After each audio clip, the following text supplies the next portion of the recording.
Reverend Bruce and Judy for inviting us. I don't know if you guys realize it, but this is where we started in San Juan. And the inspiration was given to us by a talk during October in a little class that we took, and we were told to pick a goal. My goal is to learn 40 songs without any music. I believe we accomplished that, but we always wrote some along the way, and this is one of the originals. There's a song about letting go, which I believe we've been taught here also. This is When Do You Say Goodbye? And Lisa's going to join me on guitar.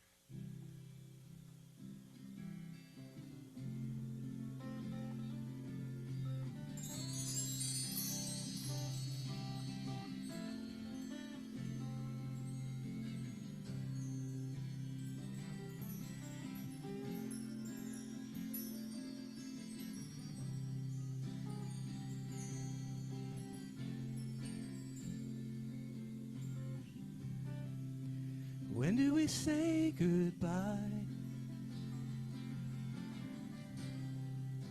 When do we say we both tried? You know it hurts and we're both gonna cry. So let's just say our goodbyes. 'Cause you know how much I love you. And you know how much I care. But you won't even open up your life. Let me in. Let me in. No. Let me in. Let me in. No.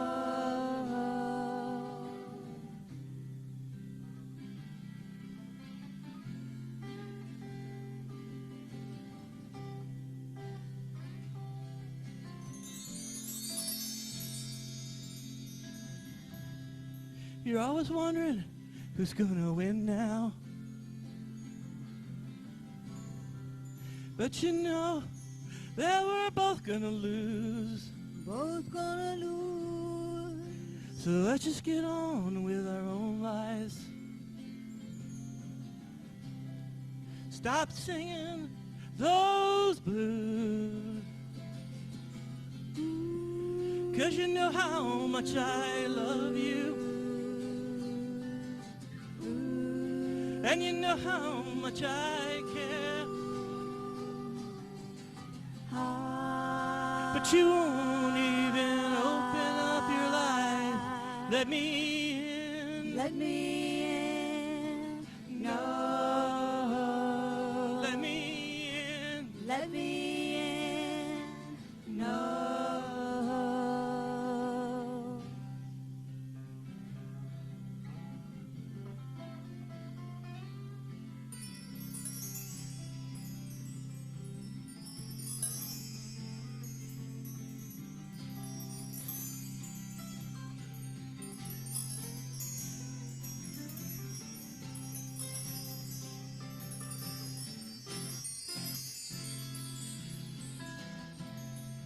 And you know how much I loved you. And you know how much I care. But you won't even open up your life. Let me in. Let me in. No. Let me in. Let me in. No.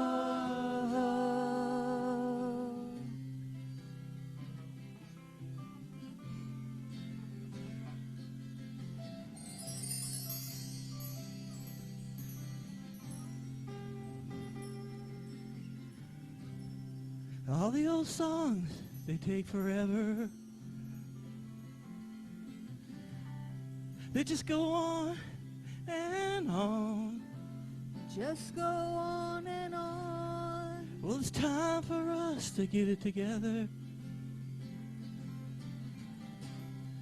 It's time to move on. 'cause you know how much I loved you. And you know how much I care.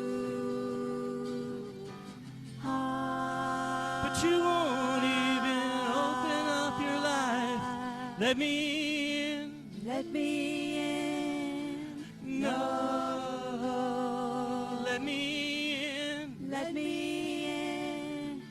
No.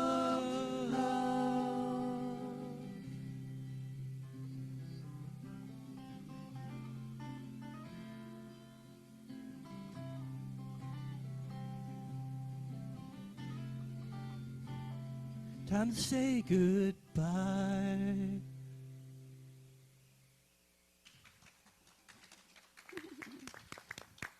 Thank you. Thank you so much. Joe was just telling me that this last week they played at the Coach House for a packed house, 400 plus people. Yes. And they'll be in Long Beach on St. Patrick's Day at some pub, so it should be fun. A pub. St. Patrick's Day. An Irish pub, yes.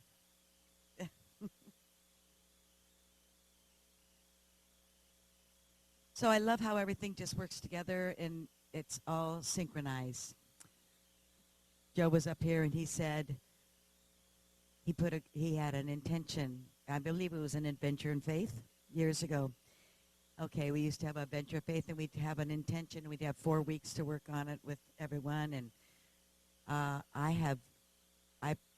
know probably right off the top of my head, I can think of like 15 different people that during those times in adventure in faith, where we get together in small groups and they'd get a idea or a goal or, feel a desire, how they wanted to express who they were, because we're all God beings being expressed.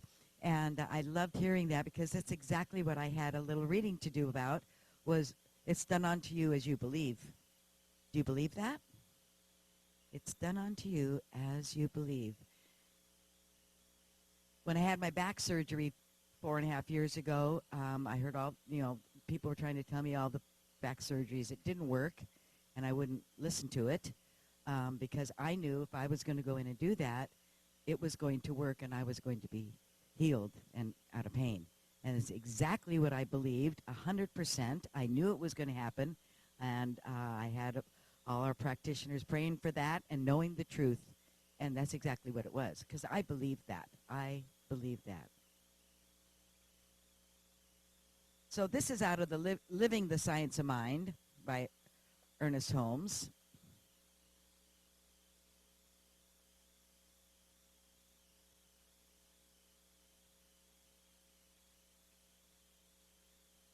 And the prayer of faith shall save the sick, and the Lord shall raise him up.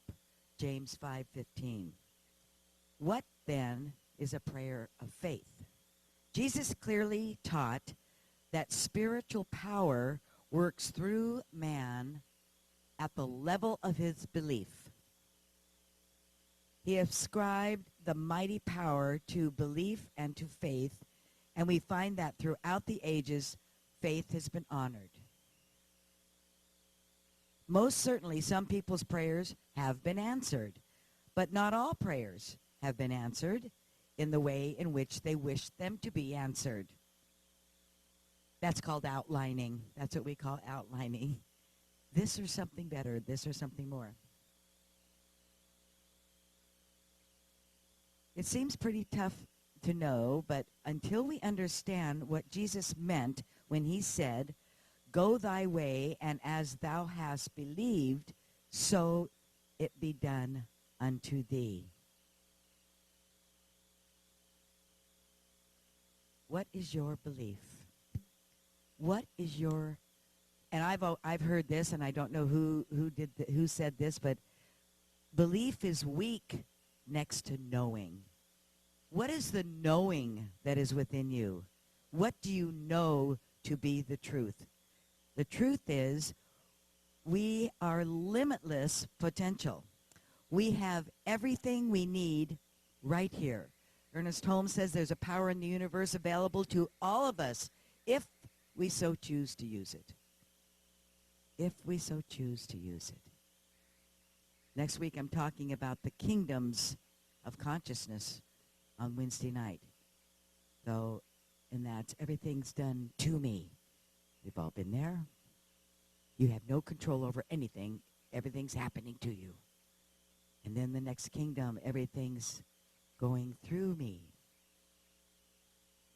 Everything going as me. And everything is me. When we get to the point, everything is me, we are the expression of spirit, divine, expressing. Everything is healed. Everything is perfect. It's our belief and our faith that makes it so. And so, what do we all need? More joy. So, Reverend Bruce, will you please come up and talk to us about more joy, Reverend Bruce?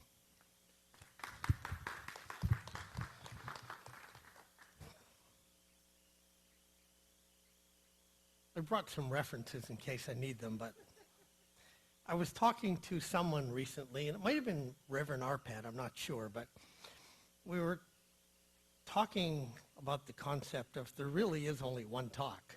You know, the friend of mine, the sales trainer, used to say, there's only so many ways to sell a can of peas.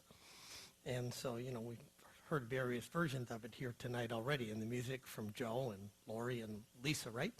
Yes, I really appreciate you guys doing this tonight because music is magical in itself and is a really powerful tool for changing moods. So I was going to talk about joy and even more joy. Who here has enough joy and, you know, maybe you're done for the rest of your life. I mean, you've got enough. You know, you've been around here for a while and you don't want to take somebody else's joy and rob them of the opportunity. Does anybody feel that way, that, you know, if you get too much joy that somebody's going to miss out? We got to be careful about that, of course. But I'm of the opinion I should have more joy. And although a lot of times it's an intellectual opinion rather than a constant state. Anybody have that conflict there? And I was thinking of a talk Dr. Jackie gave one time, and she asked this question that really stuck with me. She was saying that when you catch yourself noticing yourself, you know, you're suddenly conscious of what you're thinking, of what you're feeling, and so the wheel of life, the wheel of your mind just kind of stops in place. And so where does it stop most of the time? Does it stop over on joy, or does it stop more over on the fear side? Anybody here ever get afraid? Or I know Joe and I don't get afraid, or Hans, but we do get concerned. We might be concerned about something, maybe worry a little bit. Certainly never get to being afraid, but all those things are just different words for fear, of course. Now, if you were to spend 51% of your life in joy, and somebody asked you at any given time, how's life? The answer would be, nice, it's pretty good. If you spend even more than 51% of the time, of course, it'd be even more joyful. But of course, if you spend most time on the fear side, how's life? It's okay. It's sometimes good, sometimes bad. Anybody ever given that answer, hear that answer from people? And so the question is, how do we change that? And really it comes down to understanding that we live in a universe that is alive with creativity, that we are surrounded by this creative mind, this creative thought, this power that Judy mentioned earlier, from Dr. Holmes talked about, and it responds to our thoughts. And I was thinking in terms of, that's pretty interesting. It's like a biofeedback machine. If you know anything about biofeedback machines, people can make a light come off or on, or a buzzer come off or on, by doing things like lowering their blood pressure to a certain number, or changing their body temperature to something, or changing some inner state of pain. And that's pretty interesting. How do you do that? Because it turns out just trying to relax doesn't really do it. And there's just sort of a click inside. So I'd like you all to try to do this. I'd like you to reach up and touch the top of your head. How did you do that? How did you do that? Now move it out here. Just try that, you know. Now touch your cheek. See, I'll touch your chin because you watch me do that, right? Okay, I just thought I'd play around with that. Just thought I'd play around with that a little bit. But how did you do that? You did that by deciding that you wanted to do that. You had a concept in your mind, maybe not a picture, but it might have been a picture. But when we were just babies, we couldn't do that. If you've seen little babies, they don't have any control over anything. I mean, it's like there's all these light waves coming in, and they've got to figure out what it all means, and there's other sensations that we learn to interpret as sound. When we feel things that are solid versus things that are liquid versus things that are gaseous, we're feeling a different vibration. That's how we can tell that this is solid. Our nervous system, our eyes, our ears, our sense of touch all respond to different vibrational sensitivities. And there's invisible ones we can't see too, because we can feel each other's electrical field. The heart's the biggest generator of electricity in the body, and there's instruments that can measure it 3 or 4 feet away, and I'm quite convinced humans can do it farther away. And if we're angry, our neurons resonate with the anger of the person who's angry, and it gets us agitated too. So there's all that going on all the time. So we have to learn to notice and interpret things. And after a while, we got pretty good at doing this, moving around and learning to control just by deciding. So think of now we have to learn how to control our larger body, which is the universe we live in. And the levers of control are the same place, the ones that allow us to move our mind. They're interior. And it's our feelings. It's our state of mind and our overall tendency, our set point. So how do you change some of that? Well, there's actually some pretty good tools. Meditation and relaxation are nice. In fact, I'd like you to all, if you're comfortable, close your eyes for a moment. And I'd like you to think of a happy memory from your childhood. And some of you are going to have trouble.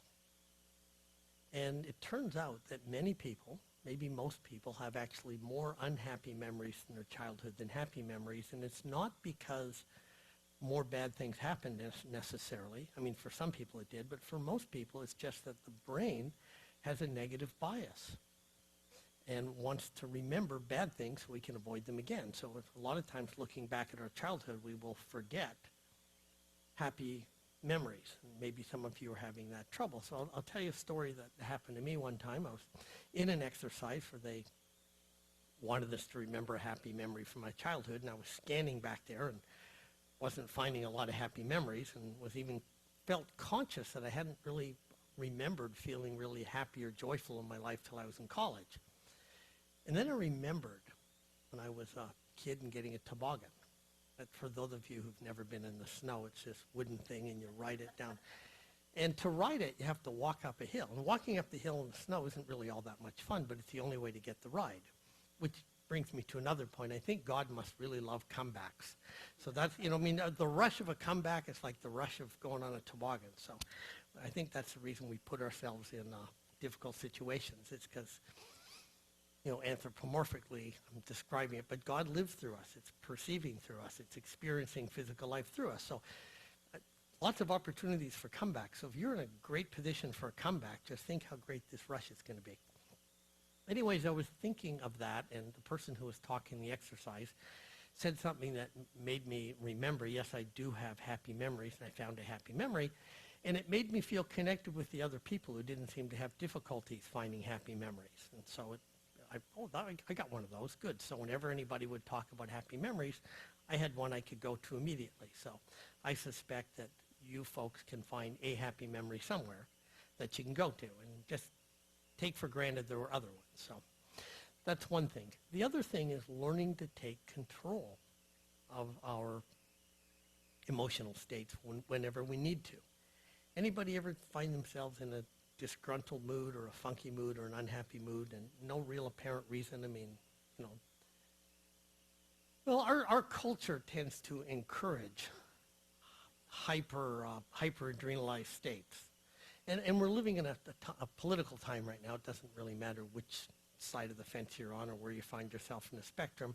It seems large numbers of the population are fairly disturbed and upset and concerned and afraid and even angry one way or another. And some people even go through the trouble of letting everybody know it on Facebook. Maybe you've heard of Facebook or seen nasty thing or something. Some people I'm really surprised. People who otherwise seem intelligent and kind and caring will put stuff up and I'll go, wow, that seems pretty harsh. So if we stay in those states, I talked about, our operating system for the universe, for life, what kind of life we're going to have is our emotional state. So if you think of our mind, our thoughts, our feelings, in a sense, we're protected from things not happening immediately. Because if we have a fearful thought, maybe of a person-eating monster, what if it showed up right away and whomp, So the bad stuff doesn't show up right away, and the good stuff doesn't show up right away. But the tendency over time, it's like putting in your order. As if the universe or God were the short order cook. What would you like for breakfast tomorrow? Well, I'd like a couple of poached eggs. I'd like some hashed brown potatoes. I want some coffee with cream. I want a bagel. I want some cream cheese. And oh yes, I'd like somebody to rip me off for something. Or I'd like somebody to play the part of my angry parent or my critical whatever, Anybody have any of those in the background, yeah? Or I'd like somebody to treat me with disrespect, to reaffirm that my belief about the world is true, because that's part of it. The universe is constantly reaffirming our belief system. So we're putting in our order for the next day based on the overall tendency of our mood. So wouldn't it be nice to have some tools to shift our moods? Well, you've come to the right place, because that's one of the things we're going to do right now. So if you'd be so kind as to close your eyes again, if you're willing. And Pam will keep an eye on everybody, make sure nobody gets grabby or takes your purse or anything. So, okay, so notice your breathing. And there's a purpose in noticing your breathing, because the minute you notice your breathing, you can notice whether you're breathing deeply or whether it's shallow, whether it's comfortable, whether it's not comfortable. And at that moment, you can realize you have choices. You could speed it up. You could slow it down. You could deepen it. You could make it more shallow. You could even decide to leave it exactly the same. And even leaving it exactly the same is a decision. What's important about this is you are taking what until the moment you noticed it was an automated function, the rate of your breathing. And now you're taking conscious control over what was previously an automated function. And if you practice doing that throughout the day, over time, you'll find your brain can extrapolate that ability to take control of an automated function and spread that to other automated functions like anxiety and fear, depression. And so you can train your brain to understand by just practicing with deciding to have control over your breathing, even if you don't change it at all. Your brain can extrapolate that ability. Also, I would invite you all to go back to that time in your childhood. Remember what it was like in the first grade, second grade elementary school. You can maybe see your little hands smaller then. Look around at your classmates. Some of them like you, some of them don't. At least you imagine it. You've been taught how to feel about yourself, but you're also activating other skills and abilities. You're activating curiosity at that age. You're activating optimism. That's how you learn to walk. Fell down hundreds of times. Took you a couple of years just to kind of get it semi-right. Never gave up. So perseverance and optimism. Same with learning to speak when you were a young child. So if you go back and remember as best you can, think about your childhood in a certain way meaning that you're looking for signs that you were activating these abilities, and even just thinking about them and talking about them when you're in a relaxed state can reactivate those early childhood skills that you learned so well, of optimism, of curiosity, of enthusiasm, of interest. And those are really good skills to remember and activate and use on a daily basis. And so think of someone or some things or some activity that always brings you joy. Could be a pet, could be a person, could be multiple persons, could be a movie, could be TV, could be a spot in your home. It doesn't matter. But just paying attention to that and notice how easy it is to generate feelings of safety, of generosity, of optimism, of pleasure, of joy, just thinking of that, whatever it is, whoever it is, that always makes you feel joyful. And so if you were to take time out during the day, 5 minutes, to just spend time in that, those are 5 minutes of joy that you would have missed out on. Because every minute we're not in joy, we're in something else. And you can stay in that spot if you like. I'd like to tell you another experience I had. I interviewed a man named Stan more than 20 years ago. I met him through Jack Canfield. Can't remember his last name, but I got the recorded interview so I could find it. He had played the Shadow on radio one time. He wasn't the only one. He was one of the people in the 40s. Then he was in World War II, he was in the military, and he was part of the occupying army of Japan. And while he was there, he met a man who would be classified as part of the samurai class. And he got to know him pretty well.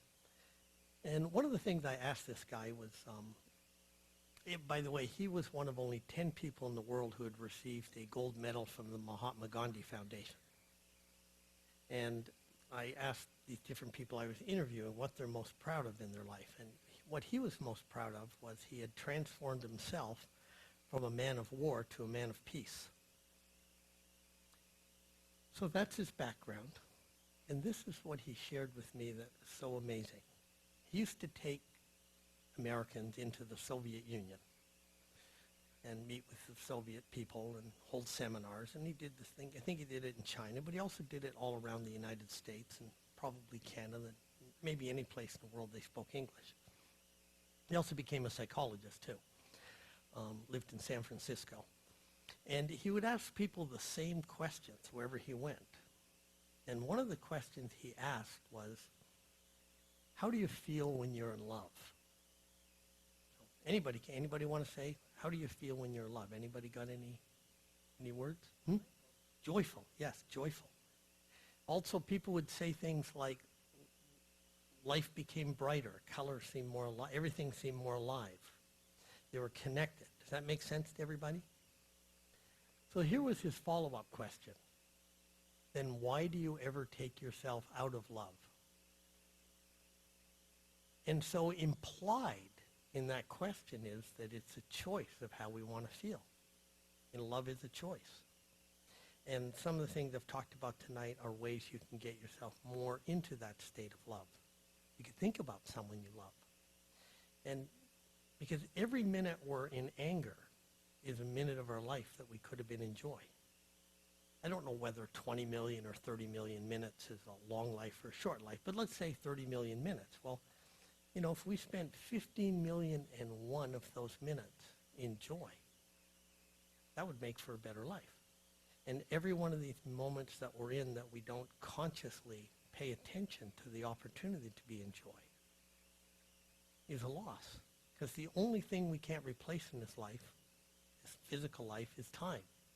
People can lose their money, get their money back. People can lose their health, get their health back. People can repair relationships, but the one thing I can't do is I can't go back and be 21 in Paris. And it occurred to me, I had my reasons for not going. I was going to school. I had other priorities. I didn't want to get drafted, and if I went, I wouldn't have any money to stay in school, a lot of things like that. So I couldn't be 21. And I had this conversation with myself at around 39. I realized I could still be 40 in Paris, so I was. Made a point of going. And so wherever we are right now, there's still opportunities for more and more joy. So we have a few more minutes, so I'd like to try one more exercise with you if you'd like. So if you're comfortable closing your eyes. And I'd like you to imagine, if you want to, that you're walking into a movie theater, and this movie theater is totally empty, which means you can pick the very best seat right in the middle. And if you can see it, if you can look up at the screen, you could notice that it's a split screen. One side is black and white, freeze frame, stop action, no sound, no action, no movement. And the other half is in color, but it's freeze frame, no action. And now it's black and white too. So there's just this screen up there, black and white, no sound, no color, no action. And in a minute, there's going to be some changes, but first I want to let you be prepared for it. So what's going to happen is you're going to find yourself going up out of the back of your, top of your head, back up into the projection booth. And when you get up there, some things are going to happen. So I'd like you, but right now you're just sitting there and you're looking at this picture on the screen. It's black and white, no sound, no action, freeze frame, nothing happening. And so now as you get ready, the lights are going down. And so now suddenly you can find yourself going up out of your head, looking down at yourself. You're up in the sound booth, you're up in the projection booth. In fact, you can put your hands up and touch the glass just so you can see you're up there. And so you're looking down at yourself and looking at the screen, you can see that suddenly the screen, half the screen is turning to color. That there's action, there's sound, there's interesting things happening. And the other side, it's freeze frame, black and white, no sound, no color, no action. In the color side, you can see that you're up there and you can actually sort of see yourself, and you can't quite see what you're doing, but there's something going on. It's very interesting. It looks exciting. It looks like fun. And on the other half of the screen is black and white, no sound, no color, no action, just freeze frame. Now, all of a sudden, the side with color is starting to get brighter. You can see it too up there. You can see a joyful look on your face. You're full of confidence. You're your absolute best. You can feel the power of life flowing through you. You're right in the middle of the action. You're having a wonderful time. You may be able to see what's going on up there, but you can clearly see that you're at the top of your form. And the other side is freeze frame, black and white, no sound, no color, no action. Suddenly the colored side is starting to get bigger and taking up more of the screen. The sound is being added. You can hear laughter, you can hear compliments, you can hear fun, you can hear yourself doing exciting, wonderful things, really at the peak of your powers and ability of life. And suddenly the colored part of the screen is actually pushing the other side off the screen. The black and white side is getting kind of gray and murky. It's hard to see it. And suddenly the screen is just filled with sound and color. And suddenly, whoosh, you are right up there in the picture. You're in that scene. You can feel everything that's going on. You can enjoy yourself. You can feel the thrill of being right there at the peak of your powers and abilities and desires.